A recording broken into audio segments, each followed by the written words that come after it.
বুঝতে পারছে যে আমি সুদ খাচ্ছি, পাপ করেছে, গুনাহ করেছে, আমি জেনা করেছি, আমি পাপ করেছি, লটারির টিকিট কাটছে, আমি পাপ করেছি, লটারির টিকিট বিক্রয় করেছে, আমি গুনাহ করেছি, পাপ করেছে।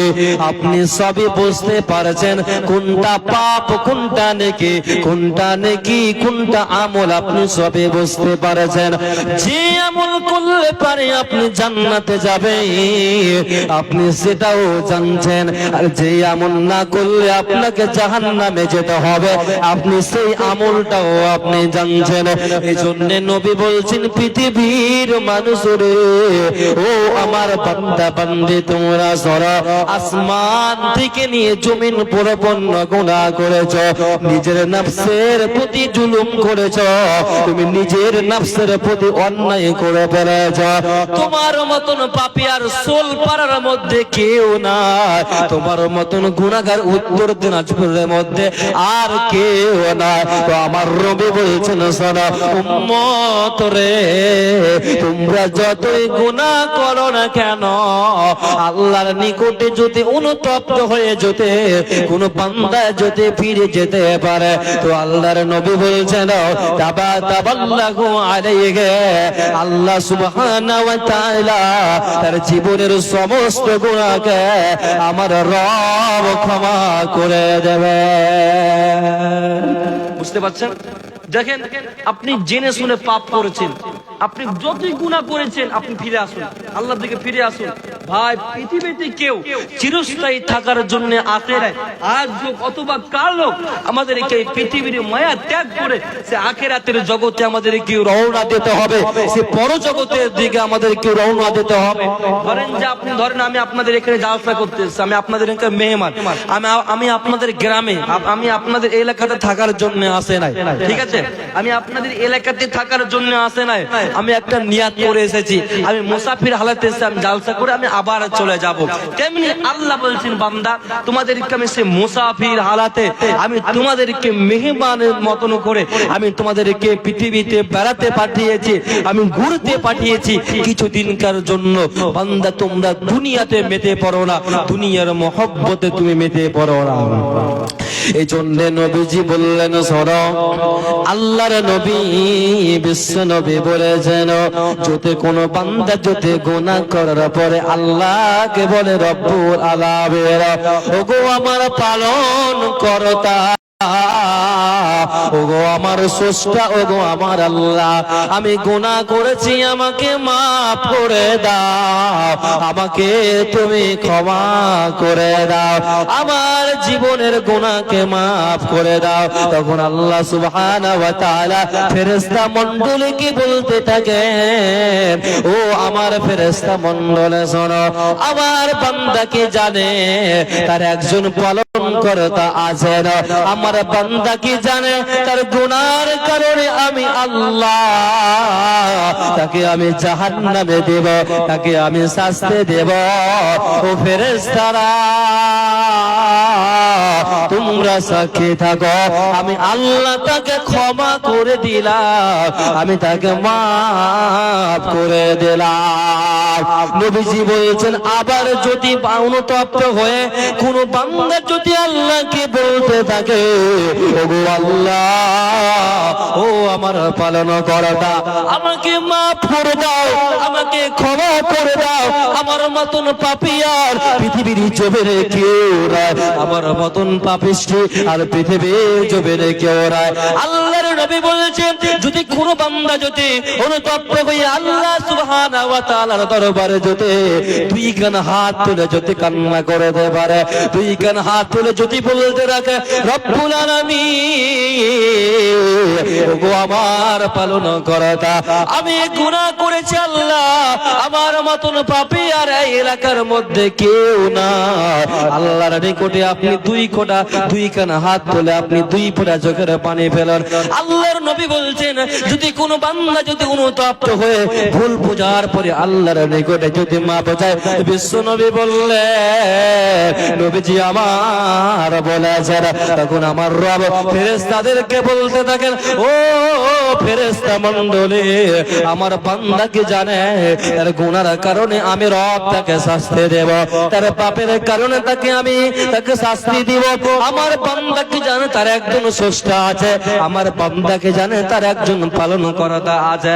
তখন আমার রব ফেরেশতাদেরকে বলতে থাকবেন, ও আমার ফেরেশতারা, তোমরা সাক্ষী থাকো, আমার বান্দাকে মাফ করে দিলাম, আমার বান্দাকে ক্ষমা করে দিলাম। এই হাদিসের রাবি হচ্ছে হযরত আবু হুরায়রা রাদিয়াল্লাহু তাআলা আনহু। তিনি বর্ণনা করেছেন, বিশ্বনবী বলছেন, পৃথিবীর কোন বান্দা যদি অনুতপ্ত হয়ে আল্লাহর নিকটে মাফ চায়, নবীজি বলছেন আল্লাহ সুবহানাহু ওয়া তাআলা তার জীবনের সমস্ত গুনাহকে আমার রব ক্ষমা করে দেবে, ক্ষমা করে দেবে। আল্লাহ বলছেন, বান্দা আমি অনেক বড় দয়াশীল, আমি অনেক বড় ক্ষমা করনে ওয়ালা।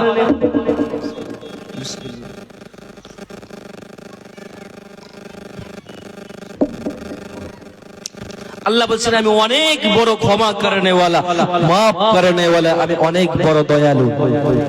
এই জন্য বিশ্ব নবী বলছেন, কুল্লু বানি আদামা খাতাউন ওয়া খায়রুনা আত-তাওয়াবুন।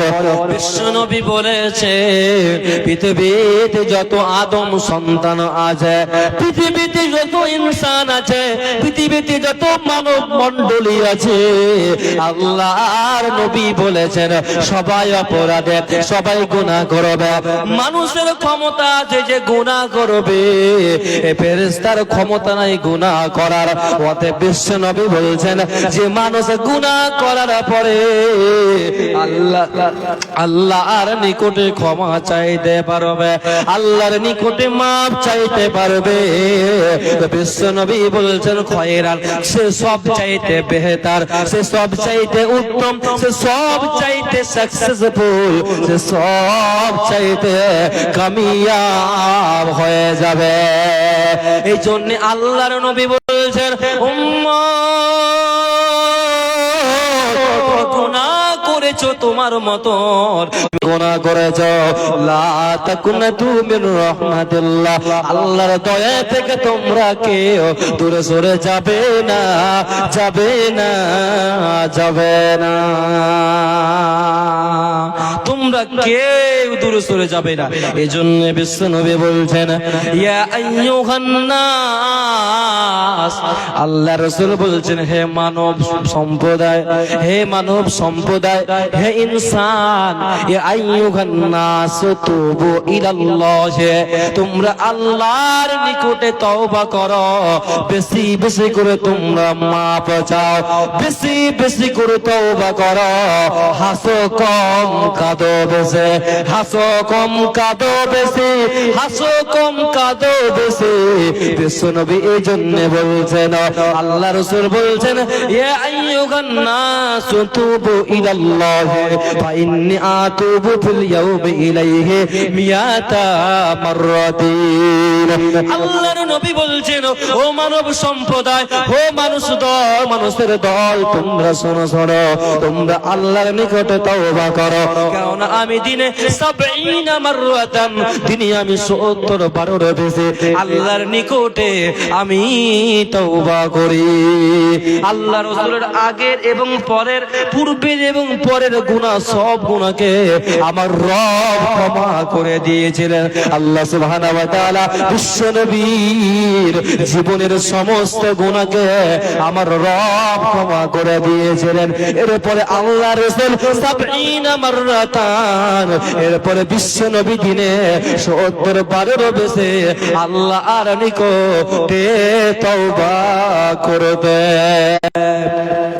বিশ্ব নবীর মতন একজন যার তিনার আগের এবং পরের সমস্ত গুনাহ মাফ করা হয়েছিল, ক্ষমা করা হয়েছিল, তারপরেও আল্লাহ রাসূল 70 মাররাতান, দিনে 70 বারের বেশি আল্লাহর নিকটে ক্ষমা চাইতেন।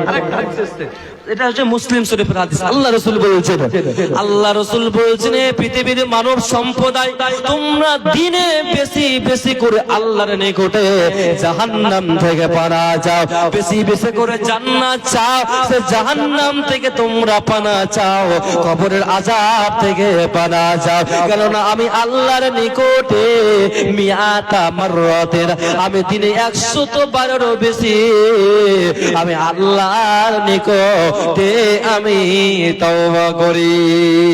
তাহলে ভাইরে আমার, মারে আমার, বোন রে আমার, বাপজি ঘর আমার, বিশ্বনবী যদি 100 বেশি আল্লাহর নিকটে তওবা করে দেন, তাহলে আমরা সাধারণ পাবলিক, আমরা সাধারণ মানুষ, হাতে গুনাহ, চলতে গুনাহ, খেতে গুনাহ, কথাবার্তায় গুনাহ, অনেক আমাদের গোটা শরীরটা গুনাহতে ভরপুর হয়ে আছে। তাহলে আমাদেরকে দিনে কতবার ক্ষমা চাওয়া উচিত, হাদিস থেকে আমাদেরকে বুঝে নিতে হবে। এই জন্য বিশ্বনবী বলেছেন, দুনিয়াকে মহব্বত করো না, হুব্বুদ দুনিয়ার আসন কুল্লা খতিয়াতেন। আল্লাহর নবী বলেন, ও পৃথিবীর মানব সম্প্রদায়, ও পৃথিবীর মানুষ, তোমরা শোনো, দুনিয়াকে মহব্বত করো না, দুনিয়াকে আঁকড়ে ধরো না, দুনিয়াকে মহব্বত করো না। কেন দুনিয়াকে যারা মহব্বত করবে, যারা দুনিয়াকে ভালোবাসবে, তারা আখিরাতে পাবে না, পরজগতে পাবে না, জান্নাতে পাবে না। তারা দুনিয়াতে মজা পাবে, আনন্দ পাবে, কিন্তু আখিরাতে শান্তি পাবে না, পাবে না, পাবে না। দিনে নতরি যাই রে ডোবে, আওয়াজ করবেন যে শয়তান পালিয়ে যাবে। একবার জোরে আমরা তাকবীর দিই, নারায়ে লিল্লাহি তাকবীর, আল্লাহু আকবার। তাহলে দেখেন, গুনাহ করেছেন, অপরাধ করেছেন, নিজের নফসের প্রতি গুনাহ করে জুলুম করেছেন, আপনি কোনো হতাশ হবেন না। এই জন্য আল্লাহর নবী, বিশ্ব নবী জনাবে মুহাম্মদ রাসূলুল্লাহ সাল্লাল্লাহু আলাইহি ওয়াসাল্লাম তিনি বর্ণনা করেছেন, আল্লাহ নবী বলছে, আমি আল্লাহর কসম কি আমি বলছি, সে আমার স্রষ্টার কসম কে বলছি, সে রবের কসম কে বলছি, যার হাতে আমার আত্মা রয়েছে, যার হাতে আমার প্রাণ রয়েছে, যার হাতে আমার ক্ষমতা রয়েছে, আমি সেই রবের কসম কে আমি। তার মানে কি আল্লাহ সুবহানাহু ওয়া তাআলা চাইছেন আমার বান্দা গুনাহ করো, আমার বান্দা গুনাহ করো?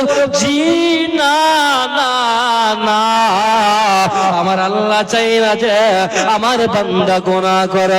তাহলে আল্লাহ সুবহানাহু ওয়া তাআলা কেন এই কথাটা কেন বললেন? মানুষ জাতি যদি গুনাহ যদি না করতো, তাহলে আমার রব থেকে পৃথিবীর মানুষকে ধ্বংস করে দিতেন। তার মানে আল্লাহ চাইতেন বান্দা গুনাহ করুক, গুনাহ করার পরে অনুতপ্ত হয়ে আমি আল্লাহর নিকটে ফিরে আসুক, আমি আল্লাহর কাছে ক্ষমা চাক, আমি আল্লাহর কাছে মাফ চাক, আমি আল্লাহর কাছে তওবা। ইনসান যদি গুনাহ না করতো, তাহলে এই ইনসানকে আল্লাহ ধ্বংস করে দিতেন, এই মানুষকে হালাক করে দিতেন, বারবার করে দিতেন, নষ্ট করে দিতেন। তার মানে কি আল্লাহ চাইছেন বান্দা গুনাহ করুক? জি না। তাহলে আল্লাহ তাআলা এই কথাটা কেন বললেন? আল্লাহ সুবহানাহু ওয়া তাআলা এই জন্য বলেছেন যাতে করে বান্দা গুনাহ করুক, যেন গুনাহ করার পরে নিরাশ না হয়ে যায়, গুনাহ করার পরে যেন আমার বান্দা হতাশ না হয়ে যায়। এই কারণে এই হাদিসটা আল্লাহ রাসূল বর্ণনা করেছেন। তাহলে গুনাহ করলে পরে আল্লাহর নিকটে আমাদেরকে ফিরে আসতে হবে। একজন ব্যক্তি বানি ইসরাইলের জামানাতে সেই যুগে কোন রকমের ট্রেন ছিল না, জাহাজ ছিল না, বাস ছিল না, যানবাহন সেই যুগে ছিল না। সেই যুগে যানবাহন হিসাবে ব্যবহার করা হতো উটকে ব্যবহার করা হতো, ঘোড়াকে ব্যবহার করা হতো, সে গাধাকে ব্যবহার করা হতো। একজন ব্যক্তি সে বাড়ি থেকে কোনো জায়গায় যাবে, সফরে কোন জায়গা যাবে, বন্ধুরে আমার, ভাইরে আমার, মারে আমার, বোন আমার, ভালো করে শোনো, বিশ্ব নবী বলেছেন সেই ব্যক্তি সেই কোন জায়গা যাবে, সে বাড়িতে সে উটের উপরে যাবতীয় খাবার, পানি, জল ইত্যাদি, পোশাক, জামা কাপড়, যা কিছু সমস্ত জিনিস, সে সমস্ত জিনিস চলতে চলতে চলতে সে ব্যক্তি ক্লান্ত হয়ে পড়েছে, খাস্তানা হয়ে পড়েছে।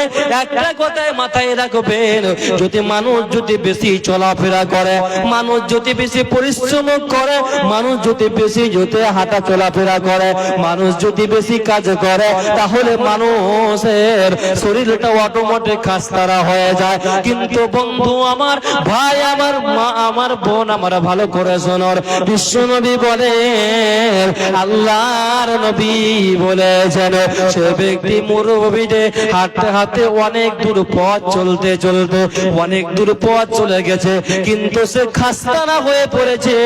একটা বিশাল বড় গাছ দেখতে পেল, সে গাছের তলাতে সে হিলান দিল, হিলান দেওয়া মাত্র সে খাস্তানা মানুষ সঙ্গে সঙ্গে তার ঘুম চলে এসেছে। ঘুম আসার ফলে বন্ধু আমার সে ঘুমিয়ে পড়লো। হঠাৎ করে ঘুম পারতে পারতে যখনই সেই ব্যক্তির ঘুম ভেঙে গেল, ঘুম ভাঙা মাত্র চোখ খুলে দেখতে যে সে ব্যক্তির উট নাই, সে তার খাবার নাই, পানি নাই, জল নাই, মরুভূমি দিয়ে হাঁটতে হবে, সেখানে পানি না পেলে পারে, খাবার না পেলে পারে, সে না খেয়ে মারা যাবে। সে আশেপাশে খোঁজ করতে করতে যখন পেল না, নিরাশ হয়ে হতাশ হয়ে আবার সে গাছের তলাতে হিলান দিয়ে বসলো। হিলান দেওয়া বসা মাত্রই বন্ধু আমার, মারে আমার, হাদিসটা এই কারণে বলছে, গুনাহ করলে পারে আল্লাহর নিকটে ক্ষমা চাইলে পারে আল্লাহ সুবহানাহু ওয়া তাআলা কত বেশি খুশি হন। এই জন্য হাদিসটা আমি আপনাদের সম্মুখে আমি বয়ান করেছি। সেই ব্যক্তি তার হঠাৎ করে ঘুম ভেঙে গেল, বাপজি রে, ঘুম ভাঙার পরে হঠাৎ করে দেখছে তার তার চোখের সামনে তার খাবার পানি ইত্যাদি জিনিস তার তার চোখের সামনে দাঁড়িয়ে আছে। সে লাফিয়ে উঠেছে, আনন্দতে আল্লাহকে বলে ফেলেছে, ওগো আমার পালন কর্তা, ওগো আমার স্রষ্টা, ওগো আমার রব, ওগো আমার আল্লাহ, ওগো আমার পালন কর্তা আল্লাহ, আমি হচ্ছি তোমার রব এবং তুমি হচ্ছ আমার বান্দা। সেই ব্যক্তি আনন্দতে সে উট খুঁজে পাওয়ার কারণে আনন্দতে এই কথা ভুল করে বলে ফেলেছে। তাহলে বন্ধু আমার, তার উটটা হারিয়ে গেছিল, হারিয়ে যাওয়ার পরে যখন তার উটটা সে আবার পেয়ে গেল, বন্ধু রে, পাওয়ার পরে সে কত আনন্দ হলো। ঠিক আমার রব বলছে, যদি কোন বান্দা যদি গুনাহ করার পরে আমি আল্লাহর নিকটে যদি অনুতপ্ত হয়ে যদি আমার কাছে যদি ক্ষমা চাইতে পারে, মাফ চাইতে পারে, আমি রব সে ব্যক্তির চাইতে অধিক পরিমাণে আমি রব কাছে হয়ে যাব। এই জন্য কবির বলছেন, তোমরা আর চিন্তিত হবে না, কেননা আমি আল্লাহ বড় ক্ষমা করনেওয়ালা, আমি বড় মাকাম দেনেওয়ালা। এই জন্য আমার রব বলছেন, কুল ইয়া ইবাদিয়াল্লাযীনা আসরাফু আলা আনফুসিহিম লা তাকনাতু মির রাহমাতিল্লাহ। আল্লাহ বলছেন, বান্দারে, যারা তোমরা গুনাহ করেছো, যারা অপরাধ করেছো, আমার দয়া থেকে, আমার ভালোবাসা থেকে তোমরা কেউ দূরে সরে যাবে না, যাবে না, যাবে না। একটা হাদিস, বানি ইসরাইলের জামানাতে একজন ব্যক্তি ছিল, বানি ইসরাইলের জামানাতে একজন ব্যক্তি ছিল, সে এমন কোন পাপ নাই যে, এমন কোন গুনাহ নাই যে সেই ব্যক্তি সে গুনাহ করে নাই, এমন কোন পাপ নাই যে সেই ব্যক্তি সে পাপ করে নাই। যে কোনো পাপ বলুন না কেন, জিনা বলেন, রাহাজানি বলেন, সুদ বলেন, লটারি বলেন, বাটপারি বলেন, সে মাস্তানি বলেন, যতগুলো ইত্যাদি যতগুলো খারাপ কাজ, যতগুলো গুনার কাজ, যতগুলো অন্যায় কাজ, সে সমস্ত সমস্ত গুনাহ করেছে। হঠাৎ করে তার বৃদ্ধ বয়সে তার হঠাৎ করে একদিন ভয় এসে গেল, ডর এসে গেল, আল্লাহর ভয় এসে গেল। দেখেন যদি কোন বান্দার ভিতরে যদি আল্লাহর ভয় এসে যায় তাহলে দেখেন আল্লাহ সুবহানাহু ওয়া তাআলা কত বেশি খুশি হন। তারা দেখেন বন্ধুরে আমার, হযরতে আবু হুরায়রা রাদিয়াল্লাহু তাআলা আনহু তিনি বর্ণনা করেছেন, আল্লাহর নবী বিশ্ব নবী জনাবে মুহাম্মদ রাসূলুল্লাহ সাল্লাল্লাহু আলাইহি ওয়াসাল্লাম বলেছেন, বনি ইসরাইলের জামানাতে একজন লোক ছিল, একজন ব্যক্তি ছিল, এমন কোন পাপ নাই যে, এমন কোন গুনাহ নাই যে, এমন কোন পাপ নাই গুনাহ নাই যে ওই ব্যক্তি সেই পাপ করে না। আসমান থেকে নিয়ে জমিন পুরোপূর্ণ গুনাহ করেছে। মা আমার, বোন আমার, ভালো করে শ্রবণ করুন, সে ব্যক্তির ভিতরে হঠাৎ করে আল্লাহর ভয় এসে গেছে। তখন তার পরিবারের লোকজনকে ডেকে বলছে, তার বেটাদেরকে ডেকে বলছে, ও আমার আদরের সন্তান, ও আমার আদরের পুত্র, ও আমার আদরের বর্ষ বেটা রে, ও আমার বেটা তুমি শোনো, যখন আমি মারা যাব, যেদিন পৃথিবীর জমিন থেকে চিরজীবনের মতন আমি চলে যাব, চিরজীবনের মতন যেদিন আমি বিদায় হয়ে যাব, বেটা তুমি একটা কথা মাথায় রাখবে, বেটা আমি মারা যাওয়ার পরে আমার লাশটাকে, আমার দেহটাকে তুমি সমুদ্রে নিয়ে চলে যাবে, নদীর ধারে নিয়ে চলে যাবে, গঙ্গার ধার নিয়ে চলে যাবে। আরে বেটা রে, আমার লাশটাকে, আমার দেহটাকে তোমরা পুড়িয়ে তোমরা ছাই করে দেবে। আরে বেটা সে ছাই দুটাকে, সে ছাইখানেকে দুই ভাগে বিভক্ত করবে, এক ভাগ হাওয়াতে উড়িয়ে দিবে, আর এক ভাগ বেটারে সে সমুদ্রের তীরে ভাসিয়ে দেবে, যাতে আল্লাহ যেন আমাকে ধরতে যেন না যেন পারে। বন্ধু আমার, যখন সেই ব্যক্তি মারা গেল, পৃথিবীর জমিন থেকে চিরজীবনের মতন বিদায় হয়ে গেল, চিরজীবনের মতন পৃথিবীর জমিন থেকে চলে গেল। তার বাপ তার ছেলেদেরকে যে উপদেশ করে গেছিল, তার বাপের আদেশ তার ছেলেরা পালন করে দেওয়া গেল।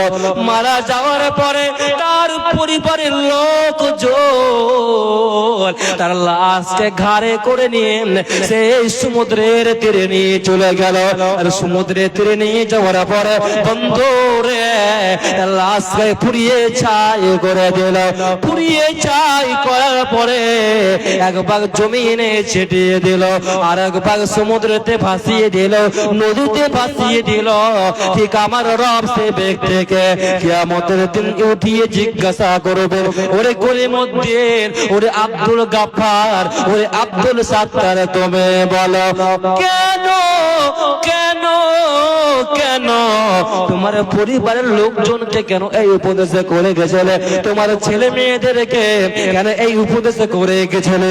তখন সেই ব্যক্তি বলবে, ওগো আমার রব, ওগো আমার পালন করা দা, ওগো আমার স্রষ্টা, আমার জাহান্নামের ভয় ঢুকে গেছিল, আমার অন্তরে তোমার কবর আযাবের ভয় ঢুকে গেছিল।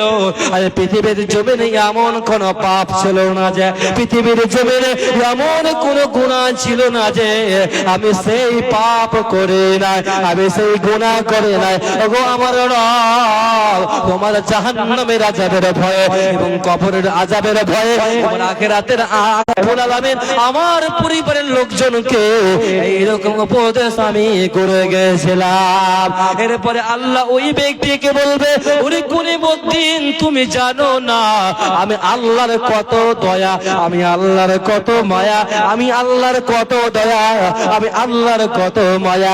যাও যাও যাও, আমি রব তোমাকে ক্ষমা করে দিলাম, তোমাকে আমি রব মাফ করে দিলাম, তুমি জান্নাতের সুসংবাদ তুমি গ্রহণ করে নাও।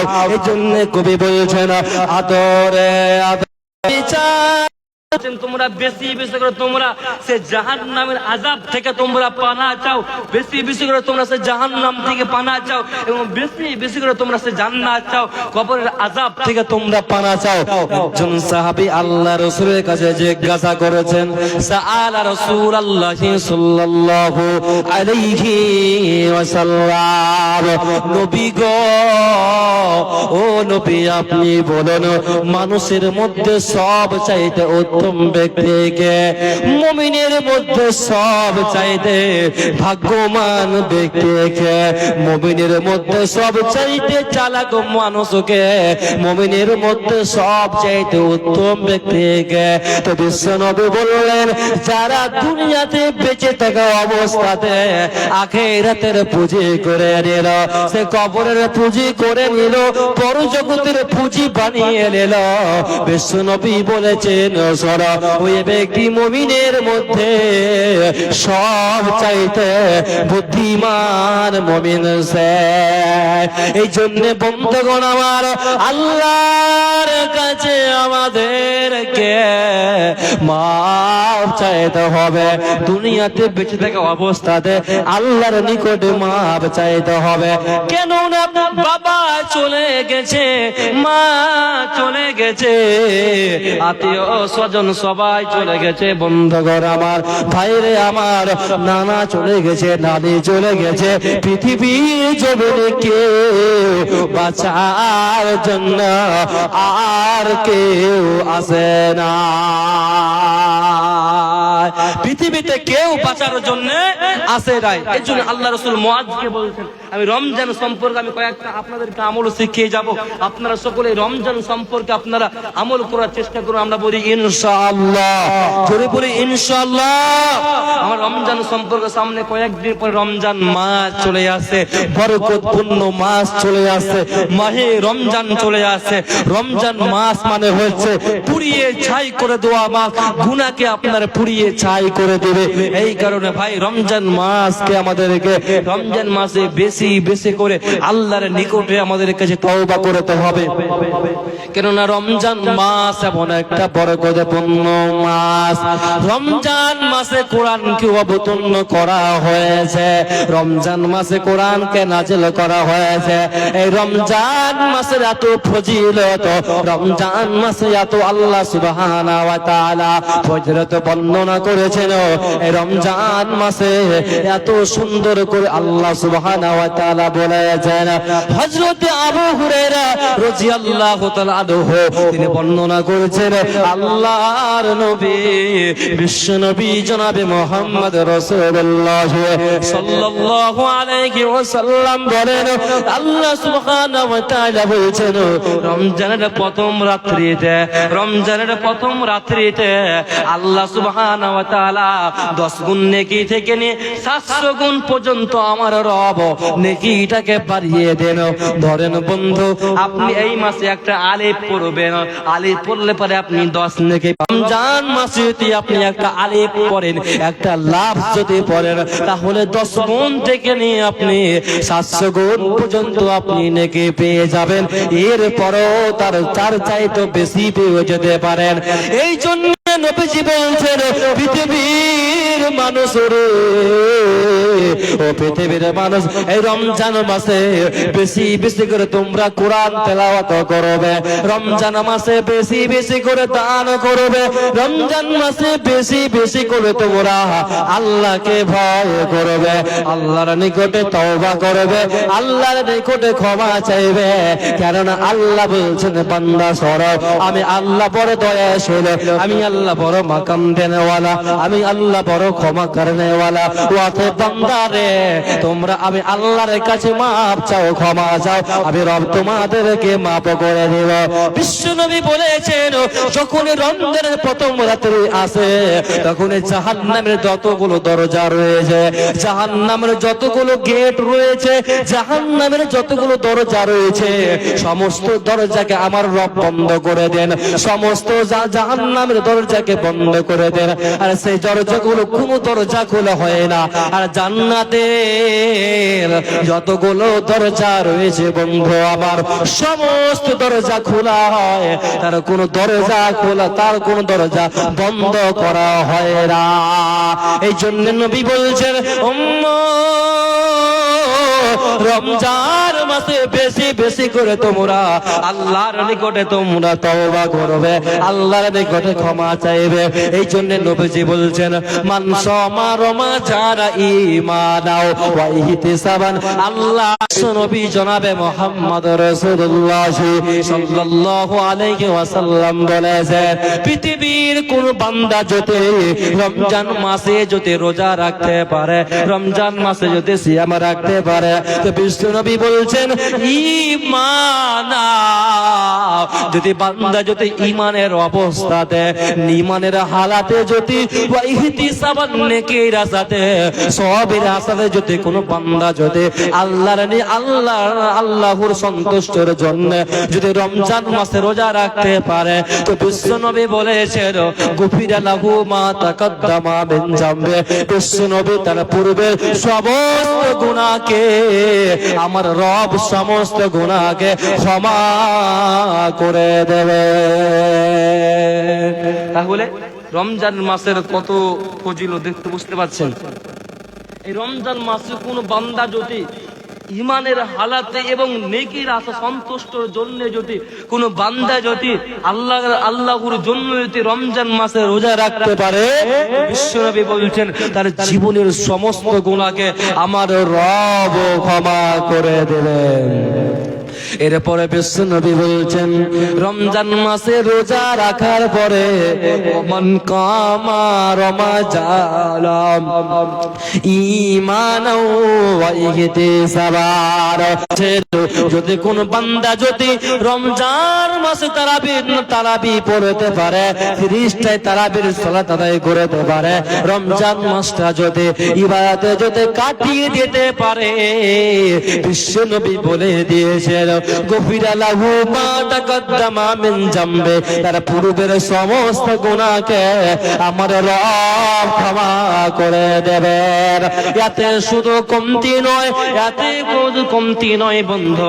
এরপরে বিশ্বনবী বলছেন ওমান কামা লাইলাতুল কদরি ঈমানাও ওয়া ইহতিসাবান গফিরা লাহু মা তাকাদ্দামা মিন জামবে। বিশ্বনবী বলেছেন উম্মতরে, যদি কোনো বান্দা যদি রমজান মাসে রোজা রাখলো, রোজা রাখার পরে যদি কোন বান্দা যদি 30টা তারাবি আদায় করলো, 30টায় যদি তারাবির নামাজ পড়লো, বিশ্বনবী বলছেন এবং ওমান কামা লাইলাতুল কদর, এবং যে ব্যক্তি লাইলাতুল কদর রাতে যদি ইবাদতে যদি কাটিয়ে দিতে পারে, বিশ্বনবী বলেছেন গফিরা লাহু মা তাকাদ্দামা মিন জামবে, তার পূর্বের সমস্ত গুনাহকে আমার আল্লাহ ক্ষমা করে দেবে। তাহলে রমজান মাসে আমরা সকলে রোজা রাখবো, আমরা বলি ইনশাআল্লাহ, আমরা সকলে রোজা রাখবো, যেটা বলি ইনশাআল্লাহ। আল্লাহ যেন আমাদেরকে 30টা রোজা রাখার আমাদেরকে তৌফিক দান করে, আমরা সকলে পড়ি আমিন। ভাইরা আমার, বন্ধুগণ আমার, রমজান মাস কয়েকদিন পরে চলে আসছে। তাহলে রমজান মাসে কিছু নিয়ম আছে, এই নিয়মকে যদি আমরা ফলো করতে পারি, এই নিয়ম নবী বলেছেন সে রাইয়ান নামক দরজা দিয়ে যারা 5 ওয়াক্ত নামাজ পড়ে তারাও সেই দরজা দিয়ে প্রবেশ করতে পারবে না। যারা পিতা মাতার সেবা যত্ন করে তারাও সেই দরজা দিয়ে প্রবেশ করতে পারবে না। যারা ভালো কাজ করে, যারা ভালো ইবাদত করে, তারাও সেই দরজা দিয়ে প্রবেশ করতে পারবে না। তাহলে সেই দরজা দিয়ে কারা প্রবেশ করবে? বিশ্বনবী বলছেন মান সামা রমাজান, যারা রমজান মাসে রোজা রেখেছে, রমজান মাসে যারা রোজা রাখবে, বিশ্বনবী বলছেন তারাই সেই রাইয়ান নামক দরজা দিয়ে তারাই কেবল প্রবেশ করবে, তাছাড়া আর কেউ সেই দরজা দিয়ে প্রবেশ করতে পারবে না, পারবে না, পারবে না। কারো ভরসায় আছো রে মর।